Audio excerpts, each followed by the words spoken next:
Bar the Indian law YouTube channel पे स्वागत है।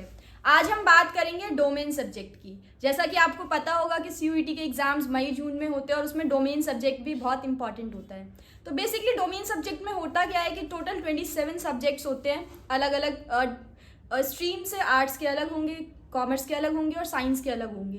तो डोमेन सब्जेक्ट को दो लिस्ट में कैटेगराइज किया गया है। एक है आपका मेन सब्जेक्ट और दूसरा है आपका लिस्ट बी, जिसमें आपके फिजिकल एजुकेशन, होम साइंस वगैरह ये सारे लिस्ट बी में आते हैं। तो डोमेन सब्जेक्ट हमारे लिए इम्पॉर्टेंट इसलिए है क्योंकि अगर जब भी आप सीयूईटी देते हैं तो डोमेन सब्जेक्ट अगर आप ले रहे हैं तो ये आपके ऑनर्स वाले कोर्सेज में भी इम्पॉर्टेंट है और आपके जो प्रोग्राम वाले कोर्स है उसमें भी इम्पॉर्टेंट है, क्योंकि डोमेन सब्जेक्ट के जो मार्क्स कैलकुलेट होंगे जब भी आप ऑनर्स लेंगे तो उसके लिए आपको एक लैंग्वेज और 3 डोमेन कंपलसरी होता है।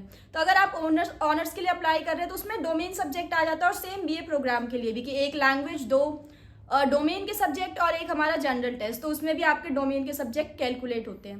तो जब भी आप प्रिपेयर करें तो आपके जो डोमेन के सब्जेक्ट है, मतलब जो भी आपने 12th में पढ़ा है हिस्ट्री, पॉल साइंस या फिजिक्स, केमिस्ट्री जो भी है, उसको आप ध्यान से पढ़िए, एक एक लाइन को अच्छे से पढ़िए और समझिए कि उसमें क्या लिखा है, क्योंकि डोमेन के सब्जेक्ट हर जगह उसके मार्क्स कैलकुलेट हो रहे हैं। और अगर हम पर सब्जेक्ट मार्क्स की बात करें तो हर एक सब्जेक्ट डोमेन का होता है 200 नंबर का, जिसमें आपको 50 में से 40 क्वेश्चंस करने होते हैं।